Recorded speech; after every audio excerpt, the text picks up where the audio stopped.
Então, boa noite a todos. Vamos para mais uma aula de apologética. Já não sabemos qual é o número, mas já foram aí, acho que mais de 20 aulas. Hoje a gente está fazendo num horário um pouquinho diferente, porque não teve a missa. Então a gente está fazendo às 7 horas. E acho que por conta disso e também por conta da circunstância que a gente está vivendo, hoje é dia 31, né? 31 de outubro. Eu fiquei pensando no que falar, como a gente também vai começar uma nova, quase que um novo módulo, né? O professor Varela estava dando as aulas anteriores. Eu fiquei pensando no tema que a gente poderia abordar aqui.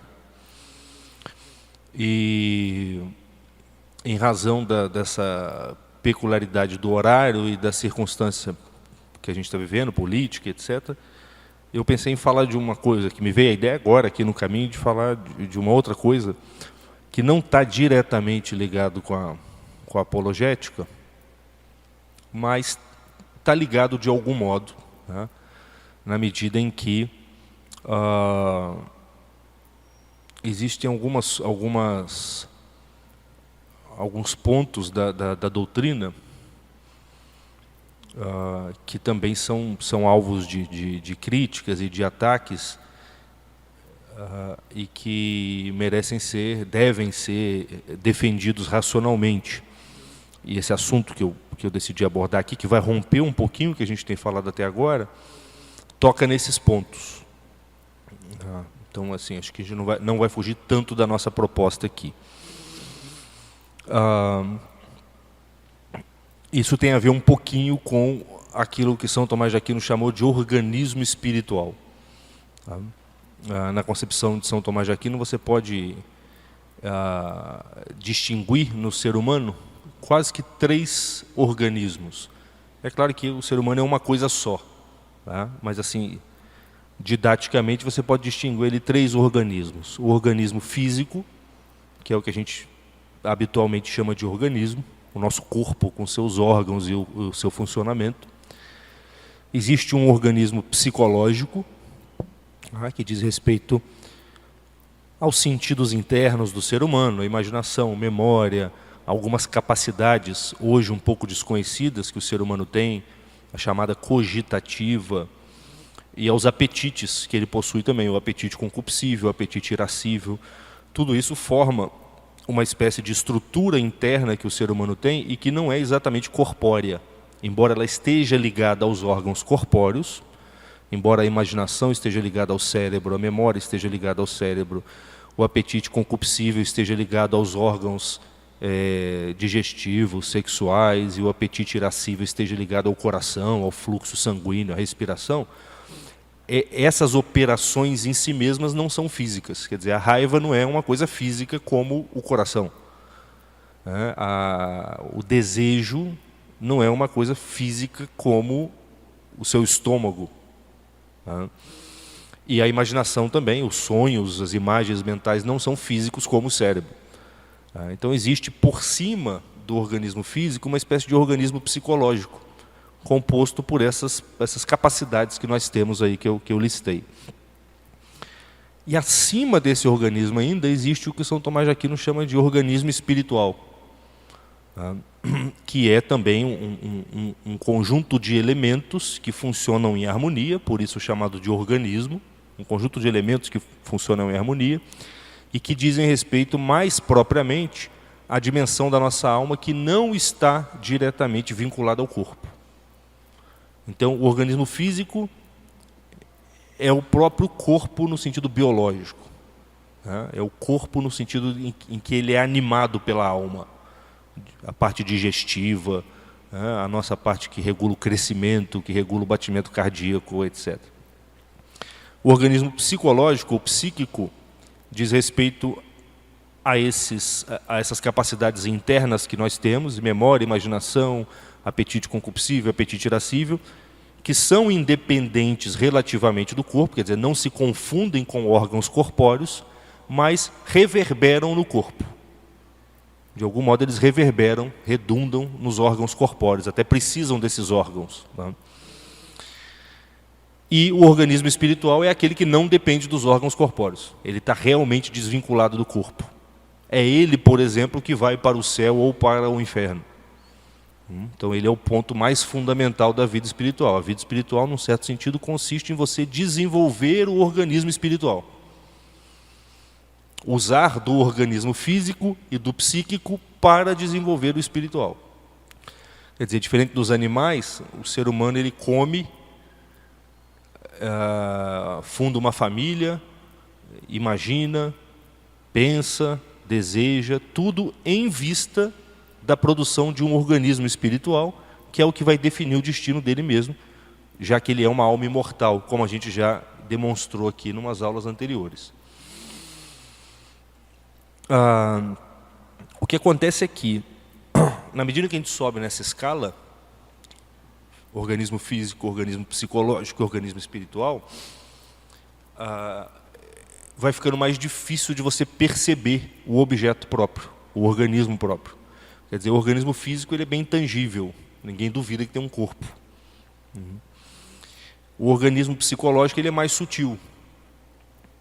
Dá para você perceber, se você tiver um pouquinho de introspecção, você percebe que, por mais corpórea que seja a sua raiva, ela não se confunde com o seu corpo. Por mais corpóreo que seja o seu desejo, ele não se confunde com o seu corpo. E pelo menos no campo da imaginação, dá para você ver que ele é uma coisa diferente do seu corpo e que você tem isso também. Tanto é que as pessoas vão ao médico e vão ao psicólogo. Se elas conseguem distinguir se elas devem ir ao médico ou ao psicólogo, é porque elas distinguem em si esses dois organismos. Que é ninguém que está... alguém mandou uma pergunta para mim esses dias assim no Instagram. Professor, o que cura um coração partido? Eu não falei para ela ir no cardiologista, eu falei para ela... Nem falei para ela no psicólogo, mas poderia falar, tá? Embora tenha um risco nisso, você pode procurar um psicólogo. Eu sabia que o que ela estava chamando de coração partido não é o coração físico. Ela estava usando o coração físico para se referir, provavelmente, à vontade dela, que estava triste, estava afetada por uma desilusão amorosa. Ela sabia disso, que ela estava se referindo ao organismo psicológico. Se eu falasse para ela ir no cardiologista, ela ia dar risada. Então as pessoas distinguem relativamente com clareza o físico do psíquico. Embora, como eu disse, haja uma zona de cruzamento entre essas duas instâncias, o que faz com que às vezes a gente não saiba se deve ir no psiquiatra ou no psicólogo. Percebem a diferença? Eu devo tomar remédio ou basta ler um livro, conversar com um psicoterapeuta, etc. Porque a gente percebe também que existe uma zona de interferência entre o corpo e o psiquismo. Agora, o organismo espiritual ele é mais difícil ainda de ser percebido, porque como ele não tem muito vínculo com o corpo, só muito indiretamente, ele não existe um suporte físico pelo qual você possa constatá-lo. O meu corpo eu vejo. A minha raiva, se eu tiver dificuldade para concebê-la, como ela reverbera no meu corpo, eu sinto também alguma coisa. Eu fico vermelho, a minha respiração muda. Agora, o organismo espiritual, onde ocorre a fé, a esperança, a caridade, os dons do Espírito Santo, onde o Espírito Santo age na minha alma, onde eu falo com Deus, onde Deus está presente em mim. Quer dizer, que lugar é esse? O reino do céu está dentro de vós. Eu e o meu Pai viremos até Ele e nele faremos morada. Como assim? Eu olho para o meu corpo e não é ali. Eu olho para a minha alma e também não é ali. Mas tem algum lugar em nós, fomos batizados, onde o Espírito Santo está falando com a gente, inclusive chamando a gente, convidando a gente frequentemente a entrar em diálogo com Ele. Só que a gente não percebe isso. Assim, no geral, a gente não percebe isso. Que é uma dimensão nossa muito sutil, invisível e que não gera reverberação no corpo. Mas a nossa vida espiritual depende disso, e o nosso destino último, quer dizer, o sobrevivente dentro de nós é esse organismo espiritual. Embora depois do juízo final, vai haver no final dos tempos a ressurreição dos corpos, tá? Até lá a gente depende desse organismo. Inclusive a ressurreição vai depender desse organismo também. Tá?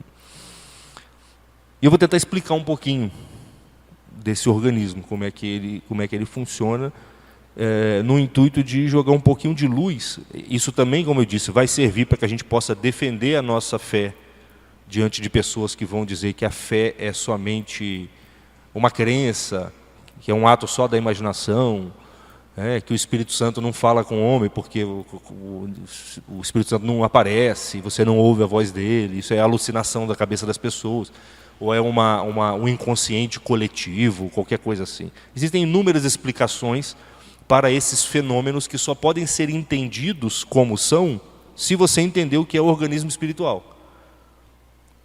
E para você poder combater essas explicações, que não são da tradição da igreja, você precisa entender, reconhecer em você esse organismo, entender como é que ele funciona, para ter algum poder argumentativo diante dessas críticas. Então, isso também vai servir para a apologética. Mas o mais fundamental não é nem isso. O mais fundamental é que a gente entenda isso para saber o que a gente está fazendo quando a gente pratica a vida espiritual. O que a gente está querendo quando... É claro que a gente sabe, eu quero ir para o céu. Eu quero me unir a Deus. Mas isso é muito genérico e muito abstrato. É como você pensar assim, eu quero ir na igreja. Só que para você ir até a igreja, você tem que saber que você tem que passar por tal rua, pegar tal ônibus, descer em tal ponto, e etc. Então, essa descrição que eu vou fazer é no intuito de esclarecer esse caminho intermediário entre nós e o céu. Certo? Que a gente quer ir para o céu e que para ir para o céu tem que rezar, a gente sabe. Mas o que acontece lá dentro? O que eu tenho que buscar? O que eu preciso saber? Qual é o caminho que eu percorro? Onde tudo isso está acontecendo dentro de mim? O intuito aqui vai ser esclarecer um pouco isso. Eu falei do cenário que a gente está vivendo hoje, a partir desde ontem, né, dia 31, e as pessoas ficam meio desesperadas. Mas assim, o nosso desespero vem do nosso vínculo com o mundo corpóreo, com o mundo terrestre. No geral, né, o nosso desespero terrestre está ligado a isso aqui. Numa situação onde as possibilidades começam a se fechar, e a gente começa a ficar com medo porque acha que não vai ter mais saída, não sabe o que fazer, a única maneira da gente conseguir manter a serenidade e encontrar uma linha de fuga para tudo isso é no organismo espiritual. Porque ele, não estando vinculado com a matéria, com os órgãos corpóreos, ele funciona segundo uma energia própria. Ele é o que a gente chama de espírito mesmo. E lá no espírito é aquilo que fala a Bíblia. Tantos tombarão do seu lado direito, tantos tombarão do lado esquerdo, mas você vai permanecer em pé. É claro que fisicamente isso até pode acontecer por um milagre, mas assim, cara, tá? Um por milênio. Mas espiritualmente isso pode acontecer com qualquer um de nós, desde que nós não estejamos identificados com o corpo, nem com o psiquismo, como diz a carta, uma das cartas dos apóstolos, não me lembro mais qual, diz que São Paulo já faz essa distinção entre o homem somático, soma quer dizer corpo, quer dizer o homem corpóreo, o homem psíquico é o homem da mente, tá? Pode ser o intelectual ou nós que vivemos no mundo da mente também, e o homem pneumático, que é o homem do espírito mesmo. A única maneira da gente se manter em pé num cenário onde as possibilidades começam a se fechar cada vez mais, e se manter em pé não somente para resistir, mas pelo contrário, para modificar todo o jogo, porque o jogo é modificado a partir desse ponto, onde a gente resiste. E esse ponto é o organismo espiritual. Então isso tem uma importância fundamental para a nossa vida prática, principalmente nesse momento que a gente está vivendo agora. Bem,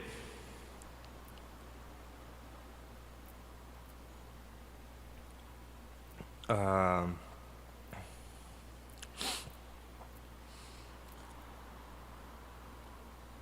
o ser humano ele é aquilo que em filosofia a gente chama de uma substância.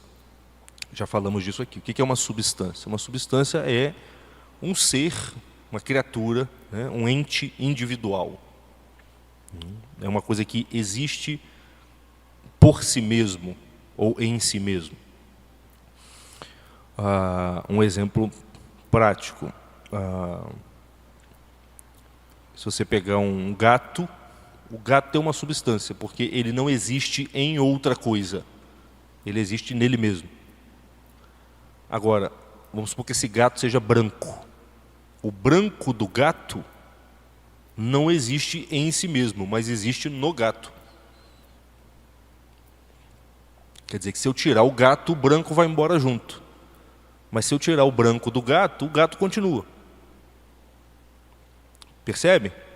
Então o gato ele tem um tipo de existência mais firme, mais autônoma do que o branco dele.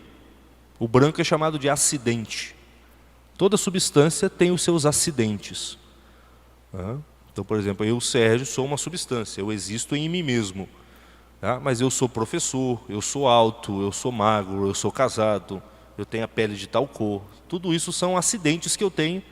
São coisas que existem, mas existem numa modalidade mais fraca, porque elas dependem de uma substância que sou eu. Está claro isso? O ser humano é uma substância, ele é um ente individual. E toda substância é formada pela união de uma forma e de uma matéria. Toda substância é formada pela união de uma forma e de uma matéria. No caso dos seres vivos, a forma é chamada de alma. A alma nada mais é do que a forma dos seres vivos. Forma aqui não quer dizer formato. Forma aqui quer dizer função, essência. É aquilo que faz o ser o que ele é. Então, por exemplo, eu acho que eu dei esse exemplo aqui numa aula. Nós temos aqui uma porta de madeira e um banco de madeira. Qual que é a diferença entre os dois? A semelhança é que ambos são de madeira, mas a forma os diferencia. Não só o formato, mas a função, principalmente. A função do banco é uma, a função da porta é outra. Então, materialmente, eles são feitos da mesma coisa, mas formalmente eles se diferenciam.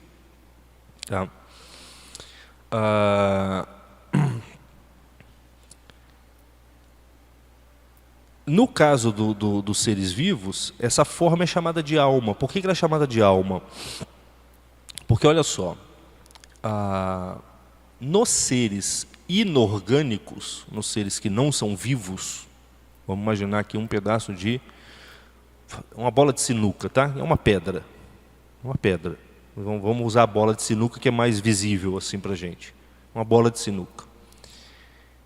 Ela tem uma matéria e ela tem uma forma.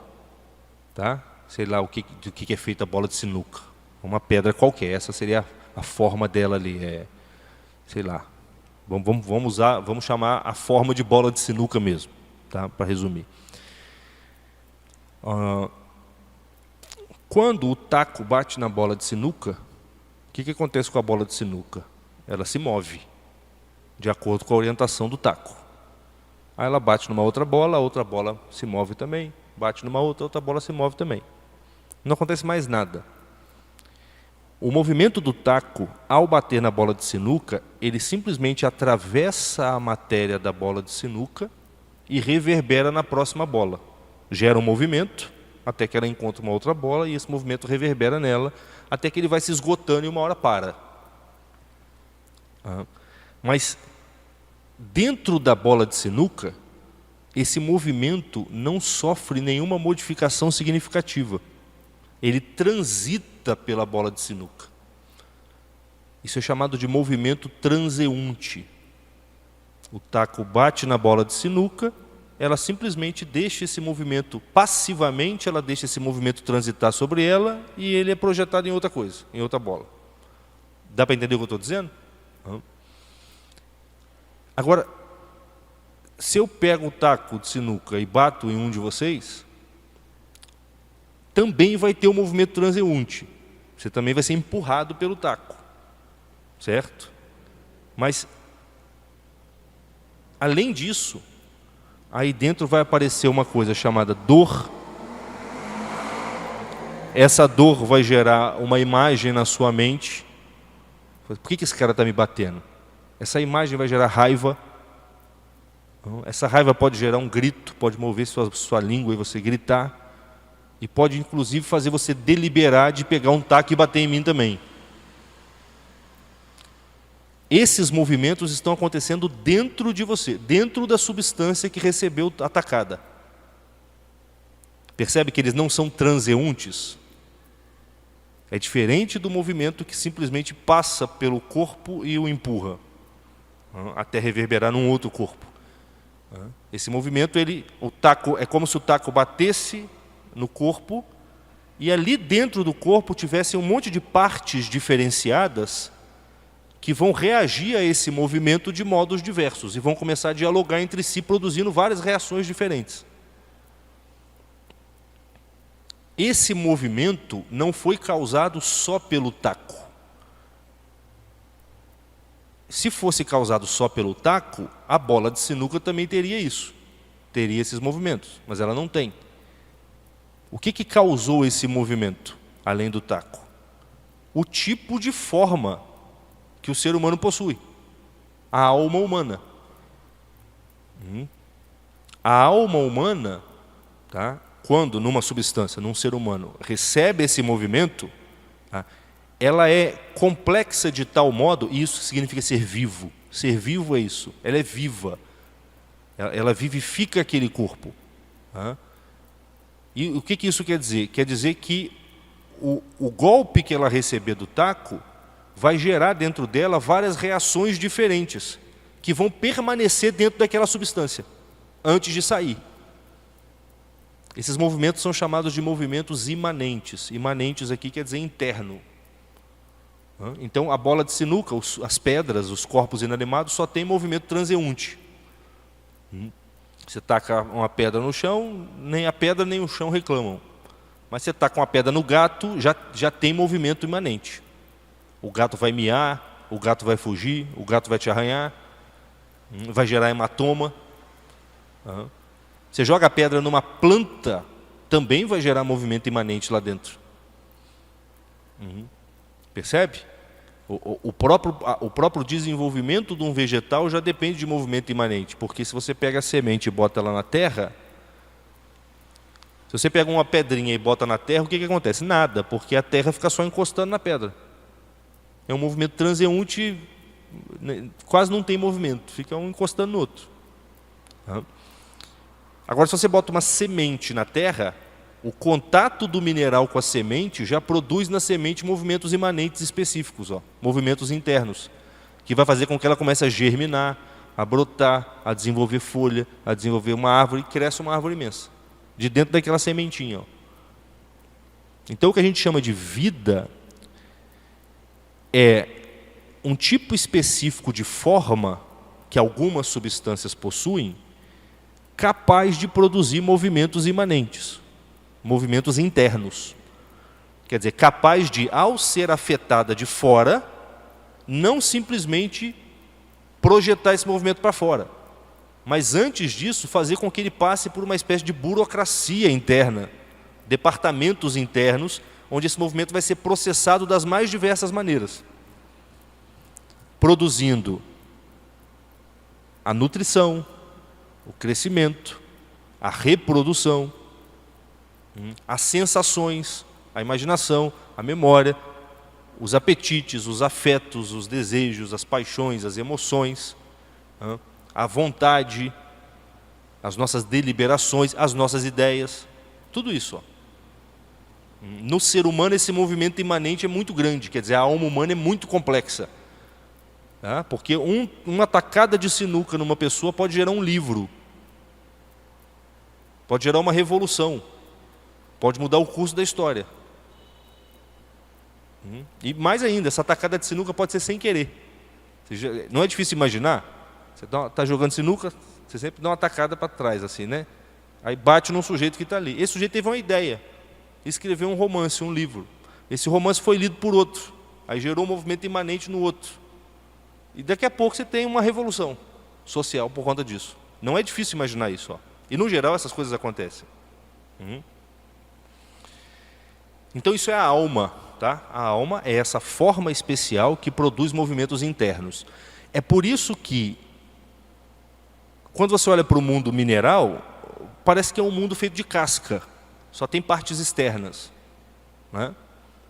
Você abre uma pedra, só tem pedra. Você divide água, só tem água.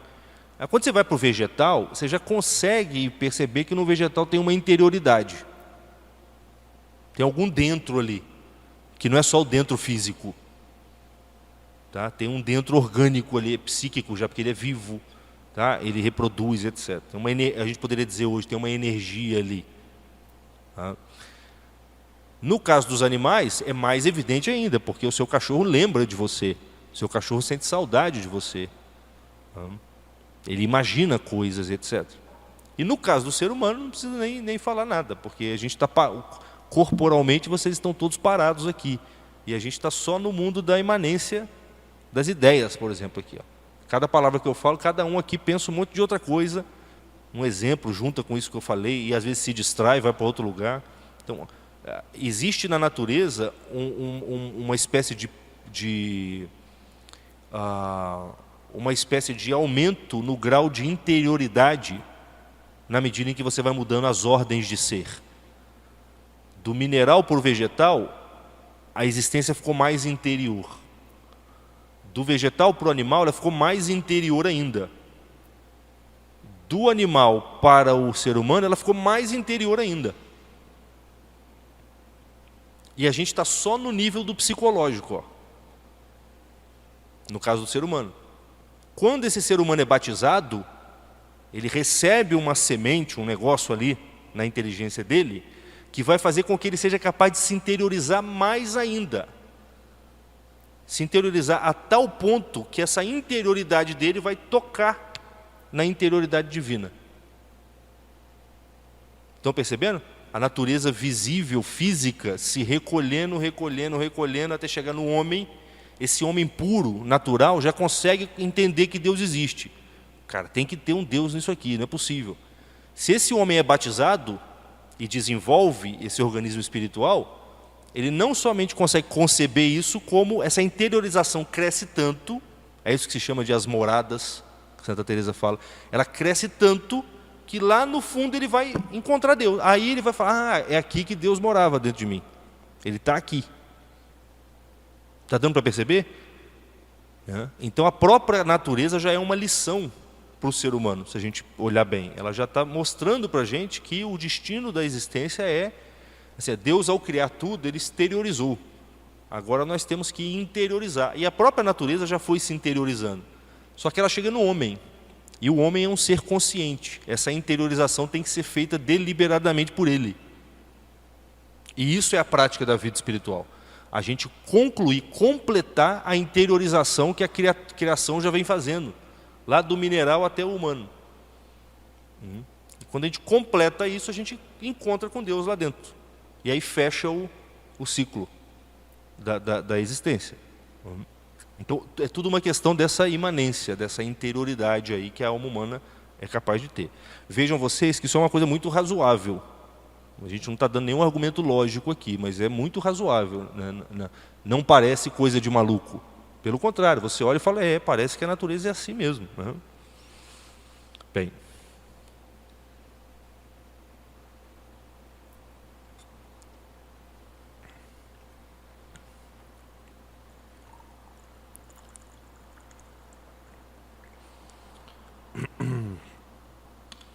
Eu já expliquei aqui que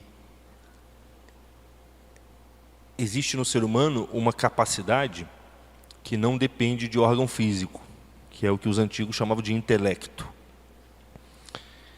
E isso que os antigos chamavam de intelecto é diferente do que o que hoje se chama de inteligência. Hoje o que os psicólogos chamam de inteligência é uma capacidade imaginativa de se adaptar às circunstâncias. É uma coisa bem mais primitiva, que os animais já possuem em algum grau. o que os antigos chamavam de intelecto é a capacidade que nós temos de perceber a forma dos outros seres, a essência deles, o ser deles. Eu dei vários exemplos aqui nas primeiras aulas desse curso, então não vou repeti-los. O fato é que, quando a gente compreende a essência de uma coisa, o ser de uma coisa, o que uma coisa é, isso que nós compreendemos é uma coisa imaterial. A gente já falou disso aqui também. Então, quer dizer, só para dar repetir um dos exemplos que eu dei.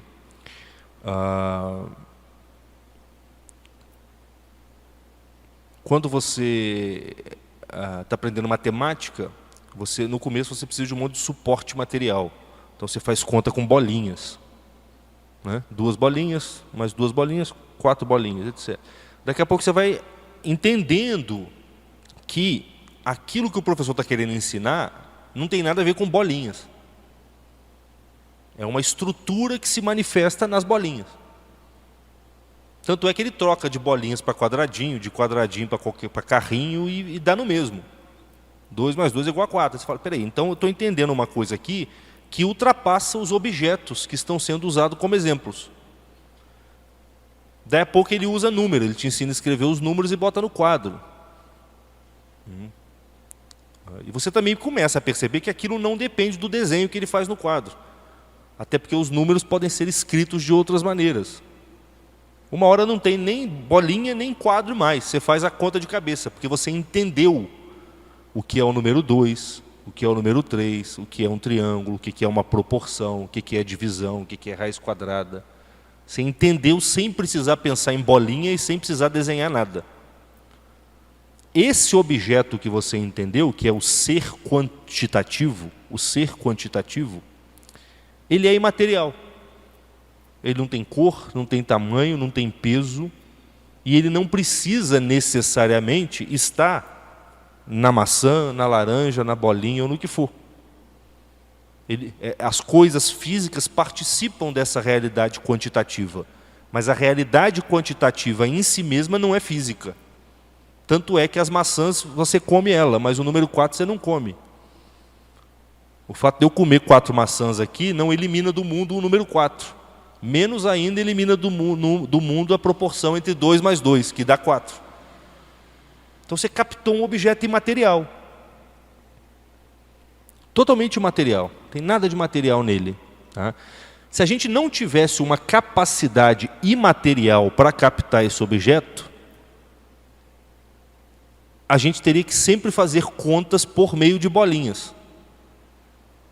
Se o ser humano fosse só tivesse imaginação, ou uma inteligência muito primitiva, que não consegue se desvincular da imaginação, ele só conseguiria fazer contas com bolinhas. E a gente percebe isso. Quando a aula está muito abstrata, o que a gente pede para o professor? Me dá um exemplo. Quando você pede um exemplo para o professor, você está pedindo o quê? Faz isso aí com bolinha. Porque está difícil de pegar o abstrato. Faz com bolinha, porque pela bolinha eu acesso o abstrato mais fácil. Mas depois que você acessou o abstrato, esquece o exemplo. Por que as pessoas não conseguem muito ler a Suma Teológica do São Tomás de Aquino? Porque ele não parte de bolinha. Ele parte já dos princípios. De vez em quando ele fala, aí ele usa as bolinhas. Fala, é como o sol, quando ele ilumina a planta, etc, etc. Mas, no geral, você abre aquilo e ele está falando, para toda potência, para passar para ato, precisa de um outro corpo que já possua aquela propriedade em ato. Você fica assim, caramba, do que ele está falando? De vez em quando você vai achar ele falando assim, não, um banco, quando está frio, só pode ser esquentado quando um corpo quente entrar em contato com ele. Ah, tá, então agora eu entendi. Percebe? Agora, a grande capacidade do ser humano é entrar nesse mundo dos princípios. Quando você entra lá, se você fizer uma varredura do cérebro do sujeito, que está lá no mundo dos princípios mesmo, a atividade cerebral dele é quase nula. Não está usando mais o cérebro. O cérebro você usa quando precisa de bolinha. Porque o cérebro é o órgão da imaginação. E por isso que as imagens da imaginação têm cores, têm tamanho, têm características físicas. Mas quando você entra no mundo dos princípios, dos seres puros, que você está compreendendo com o intelecto, não tem mais qualidades físicas. Então você não precisa mais do cérebro, que é o que te dá suporte físico. Então, se nós percebemos objetos imateriais, é porque nós temos uma capacidade que é ela também imaterial. Tá?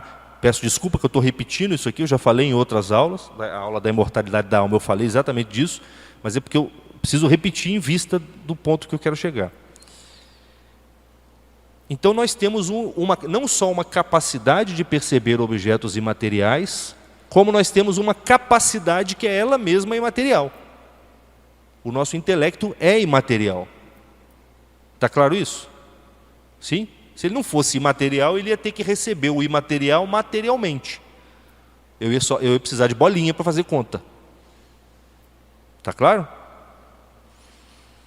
Então,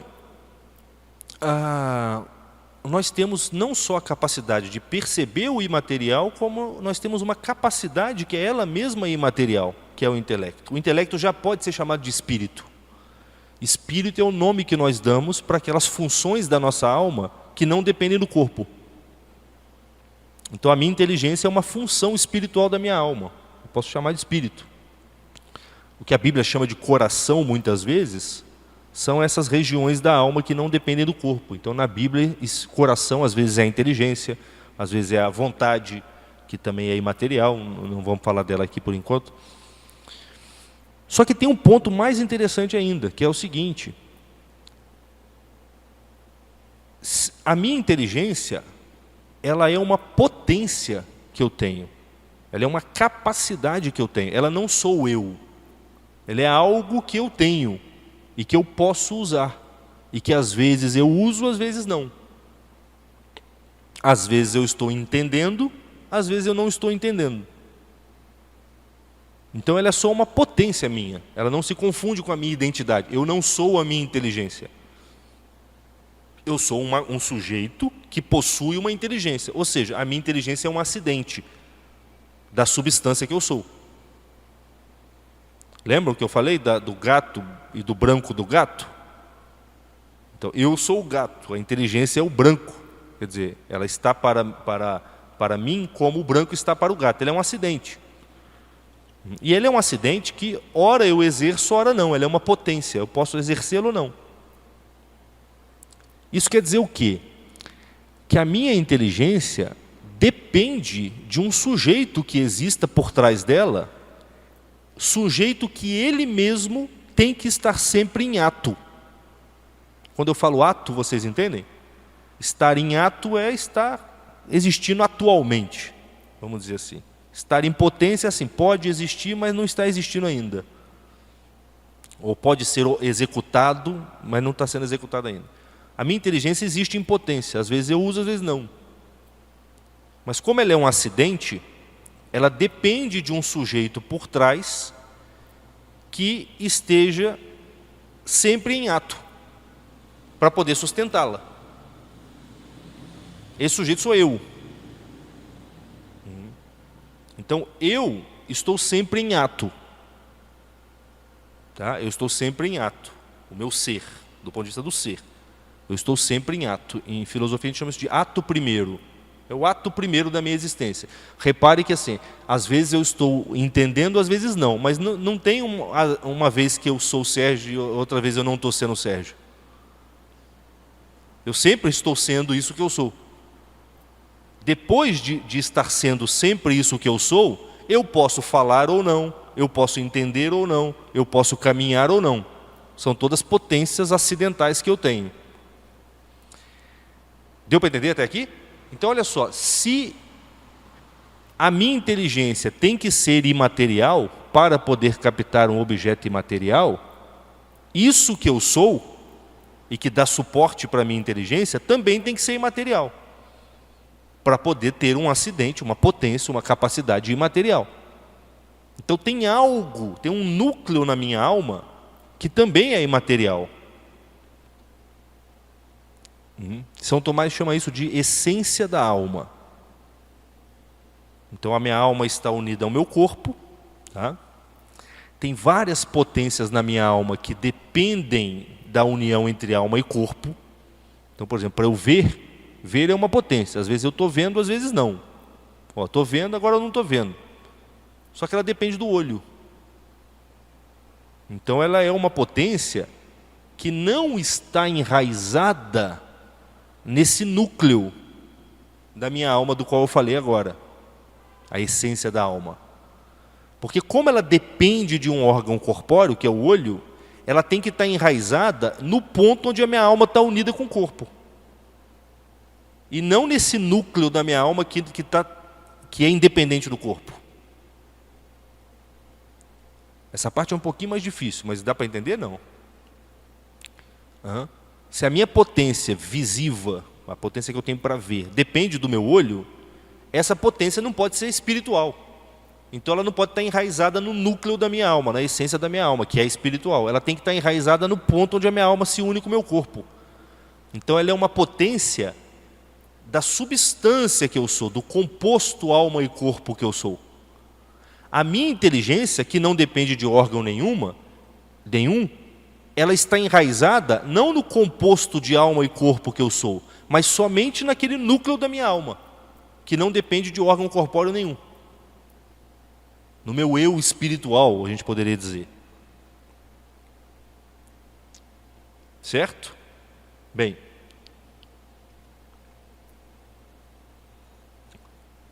Aí a gente começa a chegar no organismo espiritual. Até aí a gente está no homem que não foi batizado. Vamos pensar assim. Ele já é esse negócio absurdo. Porque eu não estou descrevendo toda a imanência que está dentro disso. Tá? Dentro disso acontece, todo o drama da nossa vida acontece dentro dessa estrutura óssea que a gente está rapidamente descrevendo aqui. Olha só que interessante. Eu não sei se vocês já repararam isso, imagino que sim. É da existência desse núcleo, dessa essência da alma, onde está a minha inteligência, que nós temos a sensação de que quando a gente morrer, algo vai continuar existindo. Todo ser humano tem isso. Como dizia Spinoza, experimentamos, como é que é? Não me lembro qual é o outro termo que ele usa, mas assim, experimentamos que somos imortais. Sentimos e experimentamos que somos imortais. O ser humano tem essa impressão assim, e quando eu morrer, como é que vai ser? Quem nunca se fez essa pergunta? Ela é uma pergunta que atesta isso. E quando eu morrer? Quer dizer, parece que vai sobrar alguma coisa ali depois da sua morte. E de fato vai. E a gente tem essa impressão porque de fato tem um núcleo na nossa alma que não depende do corpo. De onde vem a nossa inteligência. Tá? Onde ela está enraizada. Bem, só que tem um detalhe. O ser humano, ele foi feito naturalmente para usar a inteligência, isso aqui é fundamental, ele foi feito, do ponto de vista natural, ele foi desenvolvido para usar a inteligência para compreender as coisas a partir das criaturas físicas. O ser humano não foi feito só para compreender as coisas físicas, mas ele foi feito para compreender tudo o que ele pode compreender a partir do mundo físico. Porque ele não é um anjo. Ele é um espírito unido a um corpo. Então o que Deus quis ao fazer o ser humano? Eu vou fazer um ser aqui tipo anjo, só que ele vai estar unido ao corpo. Ele é meio terra, meio céu. Então ele vai ter uma inteligência, mas a inteligência dele, embora seja independente do corpo, ela vai ser proporcionada, ela vai ser direcionada, determinada a só compreender as coisas do espírito, ou seja lá o que for, a partir do mundo corpóreo, olhando para as coisas do mundo corpóreo.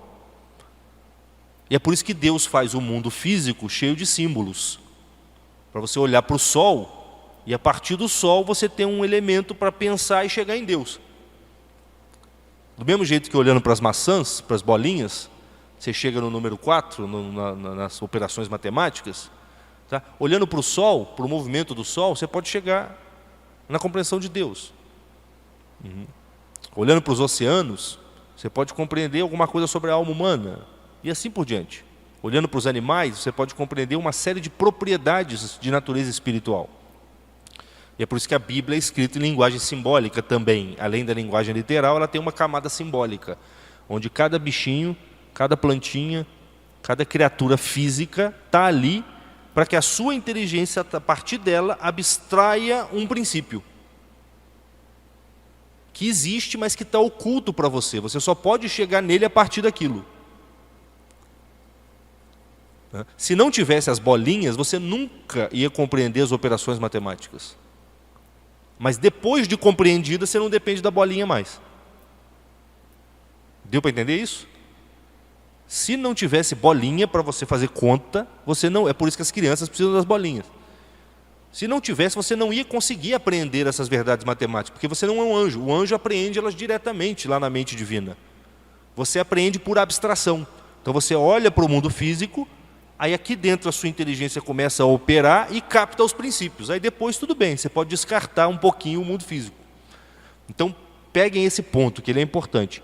Apesar de ser um ser espiritual e de ter uma capacidade de captar objetos espirituais e imateriais, o homem só pode captar esses objetos a partir das criaturas. Então o homem no estado natural, sem ter sido batizado, ele só pode chegar até Deus olhando para as coisas aqui e falando, cara, isso aqui está muito bonito, é tudo muito harmônico, isso aqui é causado por aquilo, que é causado por aquilo, que é causado por aquilo, deve ter um negócio acima de tudo. Chegou em Deus. Ó. Tá? Deus mesmo não é visível, mas as várias bolinhas que ele está usando para chegar em Deus são visíveis. Tá? Isso é ser um ser humano. Aí o que acontece? Deus, apesar de ter feito o ser humano assim, ele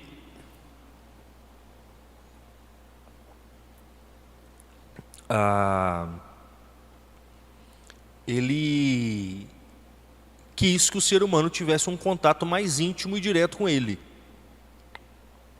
Tá? Razões assim que a gente não vai explicar aqui. Mas ele quis que o ser humano tivesse um contato mais íntimo com ele. Tanto é que, lá no Gênesis, quando Deus faz o homem, imediatamente depois que ele faz, ele dá a graça para o homem. Ele bota Deus dentro do paraíso. Ele cria o homem fora do paraíso e bota o homem dentro do paraíso. Isso simboliza o quê? Que Deus faz o homem no estado natural e depois dota ele de uma graça. A graça é uma força especial, sobrenatural, que aperfeiçoa tudo isso que a gente viu aqui. Isso que a gente viu aqui é a estrutura humana. A graça aperfeiçoa essa estrutura humana. Então, tem toda aquela história de que a gente perde a graça, né, ao longo da história humana, e com Cristo vem, lá, pelo batismo, a gente recebe essa graça de volta, chamada graça santificante. O que essa graça faz? Aí começa o desenvolvimento do organismo sobrenatural. Eu vou falar a primeira coisa aqui, mas eu não estou sendo muito cronológico, nem lógico, não. Estou só por uma questão didática. Mas a primeira coisa que essa graça faz é aperfeiçoar a sua inteligência, o seu intelecto. Ela vai infundir na sua inteligência, tá, um hábito, quer dizer, uma disposição, uma força extra, que vai fazer com que a sua inteligência se torne capaz de compreender verdades sem que essas verdades tenham chegado a ela por meio das coisas físicas. Então ela vai sobrenaturalizar a inteligência. E é isso que faz você ouvir o que o padre fala ou ler o que está na Bíblia e não ficar duvidando daquilo. Você lê o que está lá e fala, caramba, foi isso que aconteceu, foi isso mesmo, eu creio nisso aqui. Todos vocês já devem ter passado por isso. Houve um momento, talvez não todos, mas na minha vida isso é muito claro, houve um momento em que eu não só não acreditava, não cria, como eu não conseguia crer. Eu não via razão para crer. Eu falava, não faz sentido. Que negócio é esse? De milagre? De Deus que se fez carne? Deus que é 1 e 3 ao mesmo tempo e que vai voltar e que tem um céu? Que papo é esse? Eu não conseguia crer. Por quê? Porque a minha inteligência, proporcionada que ela é a só compreender as coisas por meio das coisas físicas, ela não tem força suficiente para aceitar, para aderir a uma verdade desse tipo. Mas no momento em que ela é aperfeiçoada pela fé, ela adquire essa força. E é aí que dá a mudança radical na nossa conversão. Você fala assim, caramba, eu não sei, eu não posso provar nada disso, cara, mas eu tenho certeza que esse negócio é assim.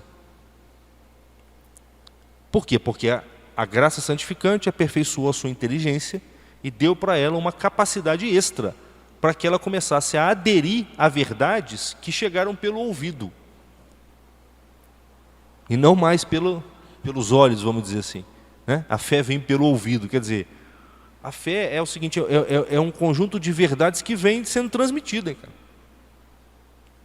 Você não está chegando, você não está acreditando naquilo por abstração, você está acreditando porque você ouve e tem uma força que ajuda a sua inteligência, ela olha para aquilo e fala, caramba, tem uma razoabilidade aqui, eu não posso provar, eu não sei de onde eu tirei isso, mas é isso aqui mesmo. Tá? A esperança é a segunda coisa que a graça santificante bota na sua alma. Então isso aí é como se fosse o primeiro órgão, a fé é o primeiro órgão do nosso organismo espiritual. Depois tem a esperança. A esperança não vai na inteligência, ela vai na vontade. A vontade é o apetite, é o querer que você tem, que deriva da sua inteligência. Tá? Se eu sinto cheiro de carne, vem um apetite corpóreo, sensível na direção da carne. Mas se o médico me mostra que carne é um mal para a minha saúde, o exemplo é péssimo, né? Que agora estão querendo enfiar na cabeça da gente que carne faz mal, né? Mas vamos supor, o médico fala para mim que carne é um mal para o ser humano. Tá? E se eu entendo aquilo, vem um outro apetite que se sobrepõe ao meu apetite corpóreo, que queria carne. Esse apetite que vem mais do alto, vem da compreensão do mal e da saúde humana, ele é um apetite da vontade, ele é mais nobre, ele tem mais força. Certo? Eu sinto muito prazer em comer carne, mas eu entendi que se eu comer eu vou morrer, então eu não vou comer e cala a boca aí você que está aí dentro querendo comer carne. Isso é a vontade humana, ela também é uma faculdade espiritual, é por ela que você deseja coisas imateriais, como a felicidade, a eternidade, etc.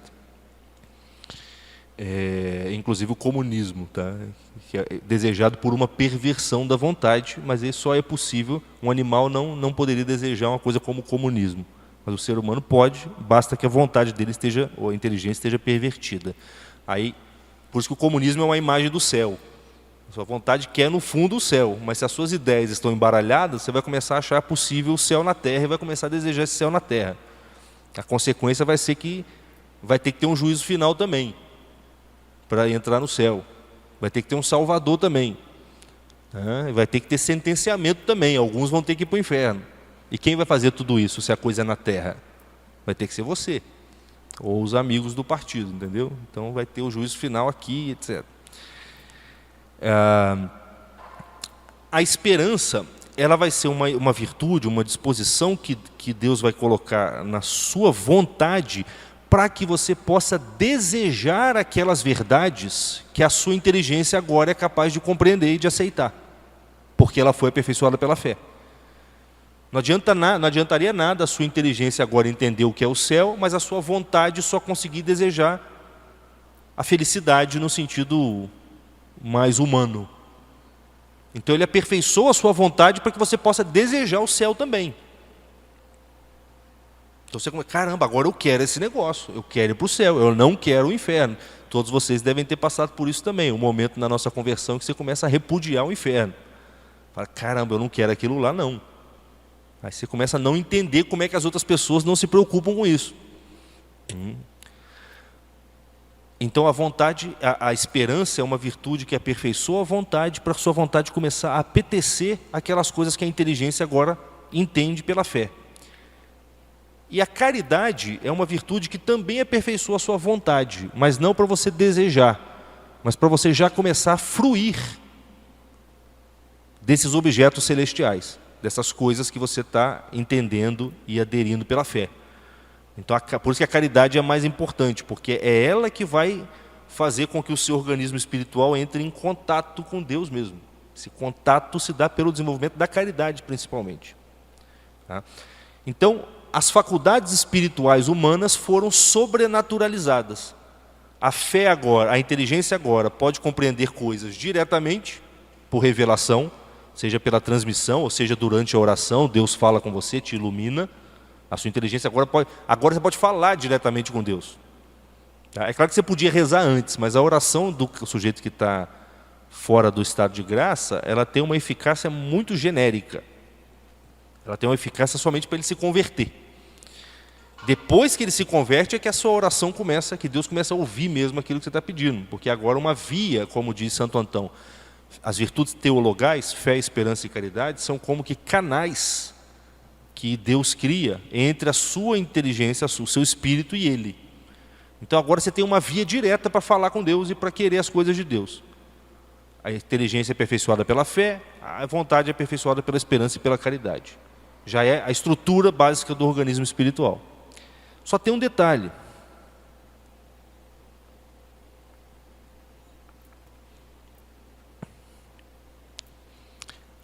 Lembra que eu falei que a inteligência está enraizada num núcleo, que é a essência da sua alma, porque ela é uma potência, né? Tem que ter um núcleo ali espiritual na sua alma. Esse núcleo, ele também, ele é como se ele não aguentasse os acidentes dele agora, a inteligência e a vontade, porque você potencializou demais a inteligência e a vontade, e aquele núcleo foi feito para usar a inteligência e a vontade a partir das criaturas. Está dando para entender, pessoal? Então assim, você colocou, é como o exemplo que eu costumo dar, você colocou um software muito avançado num computador cujo hardware ainda está muito desatualizado. Ou, sei lá, você colocou um programa muito avançado num computador que está com o sistema operacional atrasado. Aí dá um conflito.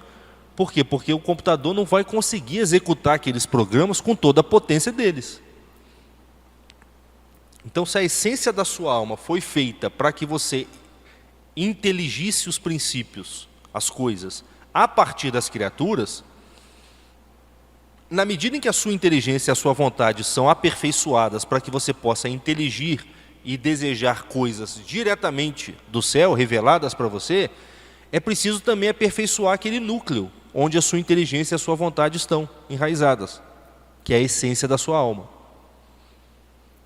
Então, o batismo, ele também vai mudar a essência da sua alma.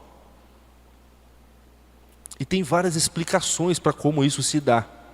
Tá? Os teólogos vão tentar explicar como é que é possível um negócio desse. Tá? A explicação que me parece mais convincente e mais interessante até é a seguinte. Tem um salmo, não sei se é o Salmo 50, que diz assim, criai, Senhor, em mim um espírito puro, renovai ou dai-me um coração decidido. A palavra usada é criai em mim um espírito puro, um espírito novo, alguma coisa assim. Essa palavra criai ali é a mesma usada lá no Gênesis para falar que Deus criou as coisas. Em hebraico é bará, isso é criar. Essa palavra só é usada na Bíblia para falar da criação do nada, da criação mesmo, não é transformação, é criação. E ali está dizendo que Deus cria. O penitente é um salmo penitencial, né? E o penitente está pedindo, Senhor, ele está se arrependendo dos pecados, falando, desde que eu nasci, a minha mãe já fui concebida em pecado, etc. Senhor, me lave, eu serei mais branco do que a neve, criar em mim um espírito novo. Então, uma das interpretações possíveis para isso é o seguinte, Deus vai lá e tira a essência da sua alma e cria uma nova. O que está muito de acordo com o que as Escrituras falam também, porque é um homem novo que nasce. O homem velho morre, crucificado com Cristo, e um homem novo nasce. Você nasceu de novo, sob certo aspecto, espiritualmente falando. Essa é uma das interpretações possíveis. Tem outras explicações onde tenta-se mostrar que não é uma criação. Tá? Então, como aqui a nossa finalidade não é esse assunto, mas é só entender o organismo espiritual, eu vou tomar essa explicação aqui como sendo mais interessante, mais verdadeira. Então Deus vai lá e Ele tira aquele software, aquele sistema operacional velho, joga fora e bota um novo. A gente poderia se perguntar, por que eu não percebo isso? Muito simples, a gente não percebe a nossa essência. Você não percebe a essência da sua alma. Você só percebe os seus acidentes. Do mesmo jeito que o olho não vê a si próprio, só por reflexo no espelho, a sua essência, aquilo que você é, não consegue perceber a si mesma. Ela teria que não ser ela mesma para poder se perceber. Então a gente não percebe isso. A gente só percebe os acidentes. E os acidentes continuam, mais ou menos como acontece com a Eucaristia, onde a essência do pão é tirada, mas os acidentes do pão continuam. E a essência de Deus é colocada ali. E você não percebe nada, porque os acidentes continuaram os mesmos. Então como é que você vai perceber uma mudança que se deu lá dentro, no núcleo invisível? Não dá. E no batismo parece que acontece uma coisa parecida com a gente. O homem velho foi embora, o homem novo entrou. E você não percebe que aconteceu nada, a não ser nas mudanças que ocorrem nos acidentes. A sua inteligência vai ficar mais clara, a sua vontade vai começar a ficar mais forte para as coisas do alto e vai começar a repudiar coisas daqui. Então essas são as mudanças que nós percebemos após a nossa conversão. Mudanças na inteligência, mudanças na vontade. Seu desejo pelas coisas muda e etc. Então, Deus trocou o sujeito que estava lá dentro, a essência da sua alma, botou um homem novo. Tá? E potencializou a sua inteligência e a sua vontade, com fé, esperança e caridade, para que você possa agora se comunicar diretamente com Ele. E na hora de rezar, a gente tem que rezar dentro desse organismo espiritual aqui. É ali que a coisa funciona. Aí tem mais um detalhe, que é o seguinte. Já vamos encerrar, tá?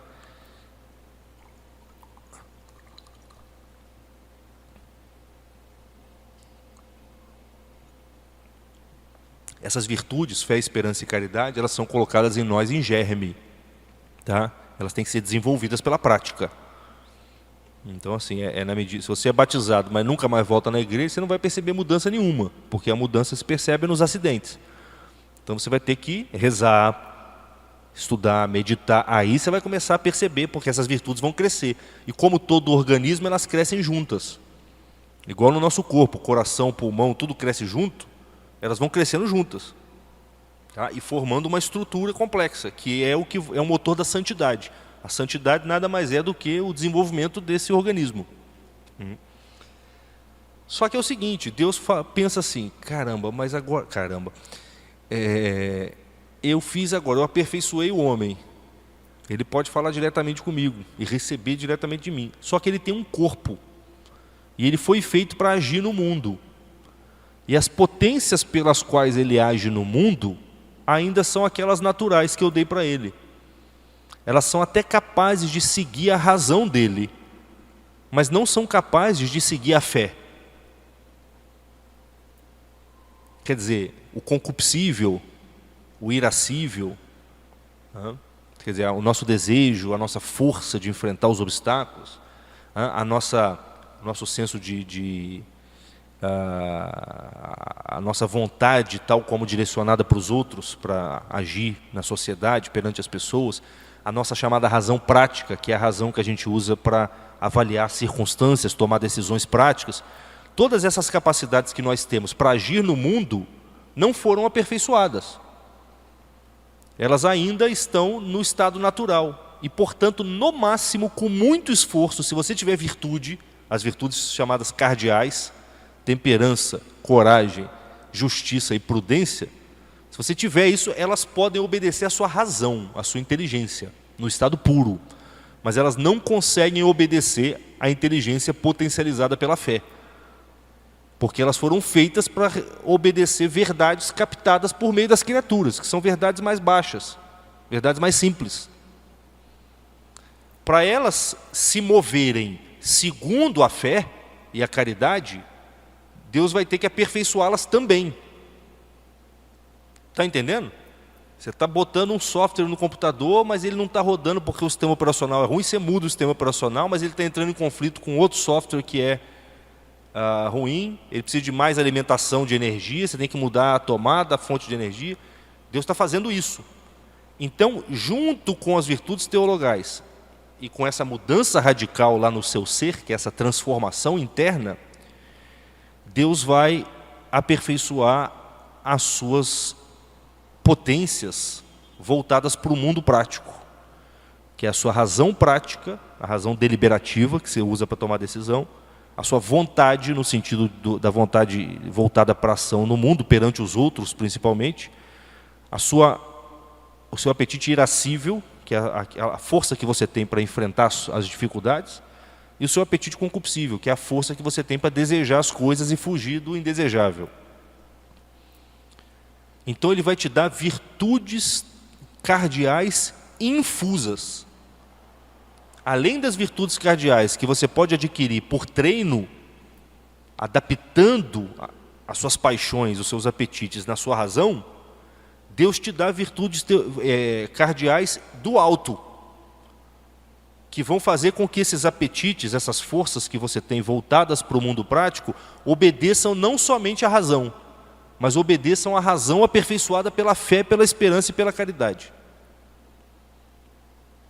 Só para dar um exemplo, São Tomás vai falar, com a temperança natural, a virtude da temperança natural, o ser humano consegue até fazer um jejum de vez em quando. Tá? Mas assim, para o sujeito fazer um jejum rigoroso e com constância durante a vida inteira, e submeter o seu corpo mesmo, tá? Ele precisa da temperança infusa. Porque só um apetite movido por uma verdade sobrenatural é capaz de ter força suficiente para submeter o corpo nesse grau. Sob certo aspecto, está ligado com a questão dos divórcios. Tá? A união que dura a vida inteira entre um esposo e uma esposa, só é possível se os seus apetites sensíveis estiverem regulados por verdades sobrenaturais. Então, na medida em que as pessoas não são mais batizadas, ou não praticam, não desenvolvem mais essas coisas, tá? Elas estão o quê? Assim, fazendo uma promessa para ficar a vida inteira juntas, mas sendo que o software delas não tem capacidade para elas fazerem isso. Aí não consegue. Aí tem que ou trair a esposa de vez em quando, ou tem que se divorciar e mudar, e etc. Ou a vida fica terrível, ou fica junto por comodidade, mas não tem crescimento junto ali dentro.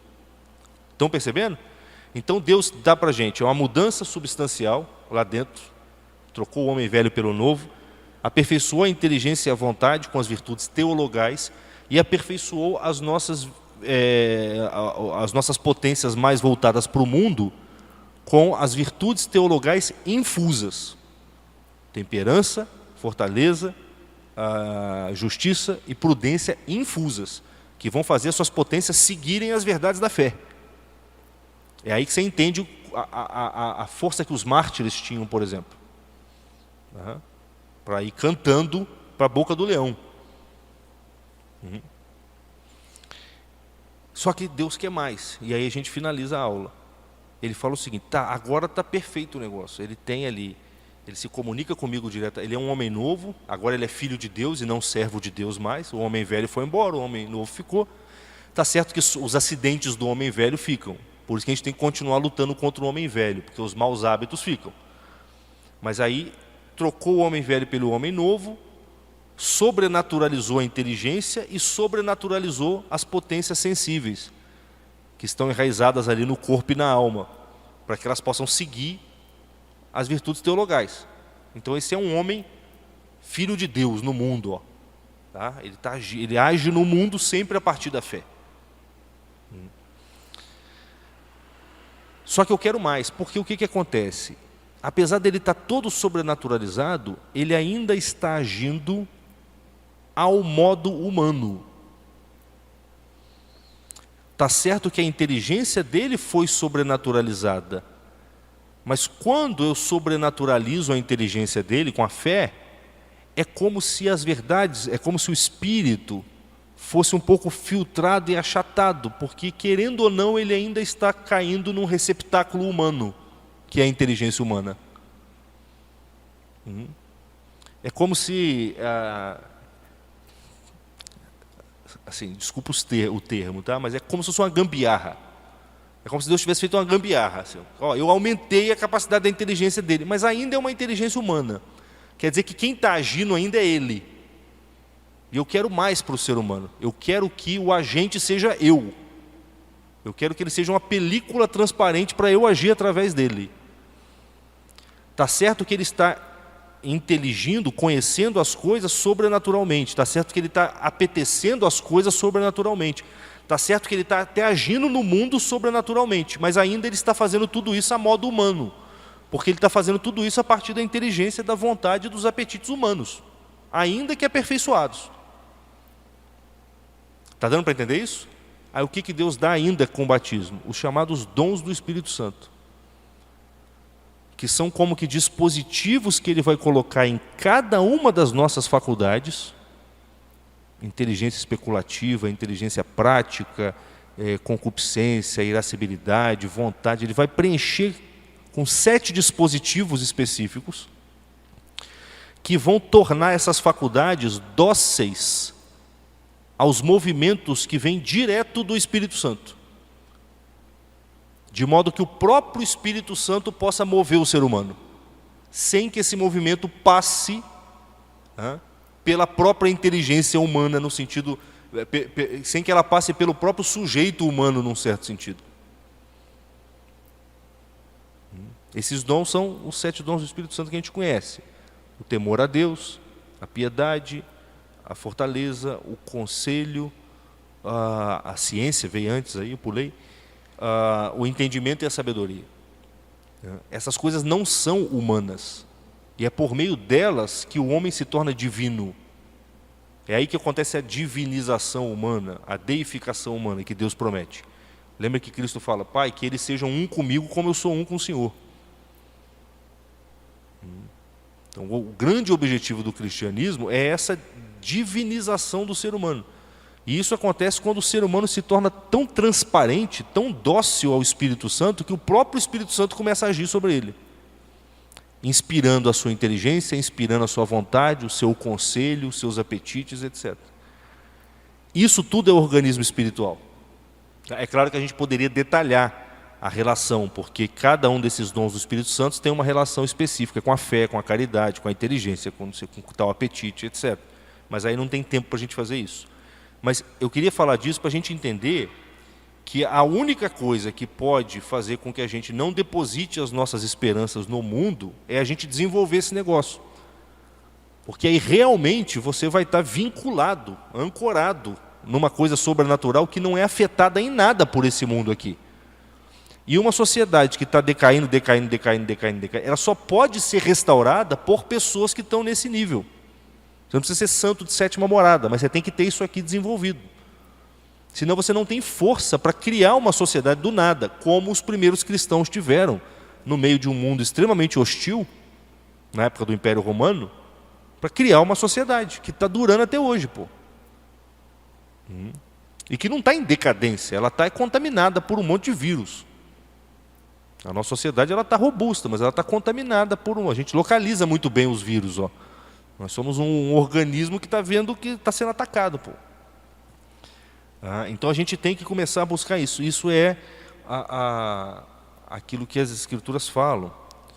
Que a gente não deve colocar a nossa esperança nem no carro, nem nos bois. Alguns colocam a esperança no carro, outros colocam nos bois. Quer dizer, na carroça, outros nos bois, nos cavalos. Mas nós colocamos a esperança no nome do Senhor. O nome do Senhor é a fé. É isso que, na ausência de Deus, nos coloca em contato com Ele. O nome é aquilo que, na ausência da pessoa, te coloca em contato com ela. Igual eu falei do Varela aqui hoje, ele não está aqui. Mas pelo nome você chega no Varela. Pela fé, a fé é o único meio que nós temos de entrar em contato com Deus aqui. É a porta de entrada. Então é isso. Espero que tenha. Eu sei que eu repeti muitas coisas, mas eu achei que seria apropriado a gente falar um pouquinho disso. E acidentalmente também nos ajuda a explicar para as outras pessoas em que consiste a vida espiritual e até defender a vida espiritual quando ela é atacada com aquelas concepções tão pueris. Você vê, um negócio tão complexo e tão razoável, tão racional, vem um sujeito e fala que é tudo o inconsciente coletivo, a imaginação social, a igreja inventou para... Né? Então é isso. Não sei se alguém quer fazer alguma pergunta, dá tempo de responder algumas. Maravilhosa a exposição. E eu queria voltar um ponto antes, assim, né? Tirando toda essa explicação do organismo espiritual, né? Super razoável e tudo mais. Eu queria voltar na questão vamos dizer, da bola da sinuca. Porque quando você estava falando daquilo, me veio o que eu imagino que seja talvez uma objeção materialista, eu imagino que falariam assim. Então, beleza, você tem o taco, ele, vamos dizer, transfere aquele movimento para a bola de sinuca e aquilo continua. Não há aquela coisa complexa que tem na gente. Agora, um materialista, por exemplo, ele não poderia objetar que esse mesmo taco que bate na gente, ele não tem essa, vamos dizer, essa reação monótona, uniforme que a bola de sinuca tem, por causa mesmo da constituição complexa, tipo neurônios espalhados, né, de tais tamanhos, e por mais que eu e você nós tenhamos a mesma constituição física, né, são de tamanhos diferentes, né, constituições diferentes, daí as reações diferentes que nascem daí, sem apelar para esse, vamos dizer, espiritual. Tem como responder isso dentro desse âmbito? Ou... Não, tem sim. O difícil é fazer esses caras veem isso. Tá? Porque ele está certo. É por conta de tudo isso que essa reverberação interna ocorre. Mas da onde que veio tudo isso? De onde que veio o neurônio, órgãos internos, de onde que veio toda essa estrutura? Essa estrutura é dada pela nossa forma, pela nossa essência. Ó. Na verdade, essa estrutura já é resultado de movimentos imanentes, porque quando a gente nasceu, quando a gente foi concebido, a gente não era muito diferente de uma semente. Você pegar o feto, o embrião, ele é quase que totalmente indiferenciado. É um ovinho, indiferenciado. Aí ele vai se... O movimento, a alma ali já é humana. Né? Então, essa alma vai se diferenciando. Ó. Ela vai recebendo alimento e o movimento imanente começa. Aí esse movimento imanente, ao invés de só crescer um galhozinho, cresce dedinhos, tá? Cresce olhos, vai crescendo essa... Lá dentro começa a crescer cérebro, começa a crescer coração, os movimentos começam a acontecer. Então, na verdade, tudo isso aí já é fruto de um movimento imanente biológico, que vai servir de base para movimentos imanentes psíquicos, que, por sua vez, vai servir de base para movimentos imanentes espirituais depois. Uhum. Então, assim, o problema das objeções materialistas é que eles ficam olhando muito para a matéria e não percebem que se a matéria não tivesse ali uma força viva ali dentro, tá, ela se reduziria a matéria inanimada. Pô. Mas todo esse mecanismo complexo aí de neurônios, de estrutura neural, de sangue, de sei lá do que, tudo isso aí depende de uma forma que produziu tudo aquilo ali. Ué. Uhum. Então, na verdade, assim, ele está certo, é em razão de tudo isso. Só que você tem que perceber que tudo isso já é fruto de um movimento imanente que depende de uma alma, de um algoritmo. A gente pode usar uma linguagem mais atual, assim, para ver se o cara... De um algoritmo, a tendência é ele falar assim, mas isso é o DNA. Olha só, isso é o código genético. Aí pode ser, tem a ver. Mas entenda que código é uma coisa imaterial. É que quando eles falam código genético, eles pensam na proteína, que é material. Mas o código é uma outra, uma inteligência que está ali dentro. Percebe?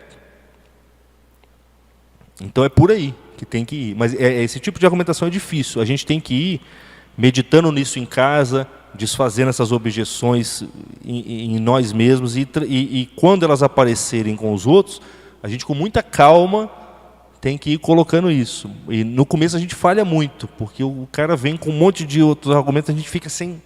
Não é que a gente não sabe responder. A maior parte das vezes assim, não dá tempo de você pensar, meditar, para poder dar resposta para o cara na aula.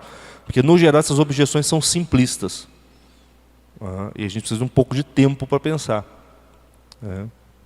Mas é isso. Chega uma hora que você fica um pouco bom nisso, que o cara vem e você vai fazendo o cara perceber. Mas de onde que veio isso aí que você está falando? O cara fala, não, mas vem do DNA. Mas pera, o que é DNA? Aprender a perguntar também é muito bom. Você virar para o cara e falar, tá, mas o que é o DNA? O cara, pô, o DNA, pô, você não sabe o que é o DNA? O DNA, ele vai dar uma travada assim, entendeu? Aí você vai ter a oportunidade de mostrar para ele que assim, código genético é uma coisa. O composto material no qual esse código se manifesta é uma outra coisa. Uma vez eu tentei explicar isso para um professor de biologia. O cara não entendia de jeito nenhum. Cara. É o quê? É uma falta de uso da inteligência. É muita imaginação. O pessoal pensa muito pela imaginação. É igual vocês querem explicar que o homem não veio do macaco.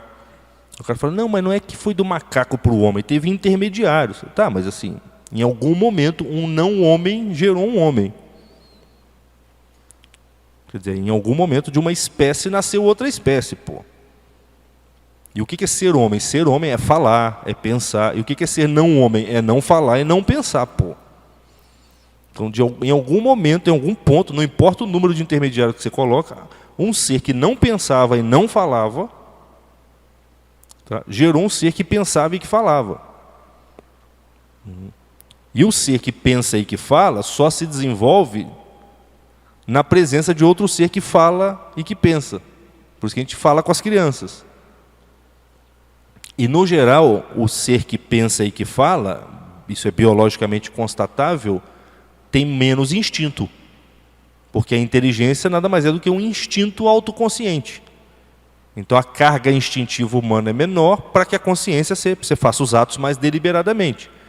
E como é que esse ser que não tinha um pai humano e também não tinha instinto direito, fez para não só se desenvolver, como se desenvolver e criar a civilização? Aí você tem que ir forçando o cara a perceber isso. Isso vai depender da boa vontade dele e de um certo treino seu, de ficar cercando as objeções em casa, meditando, até você criar uma certa habilidade. Mas é ruim. Eu por exemplo, não consigo. Eu consigo fazer isso, no geral, com alunos e com professores assim de ensino médio e tal, dá para fazer, porque não tem muita diferença em relação aos alunos. Com a diferença de que os alunos não tinham obrigação de saber mais, tá? Eles tinham, né? Mas eu não entro em debate público por esse tipo de assunto, porque tem coisas que você precisa de tempo. Às vezes, simplesmente, você não consegue ver na hora. Cara, agora o cara me pegou. Você vai fazendo a pergunta, igual você fez, eu já vou tentando ver, cara, o que é, qual é o ponto aqui. Aí, às vezes eu vejo rápido, mas às vezes não. Aí você fica meio assim. Né? É isso.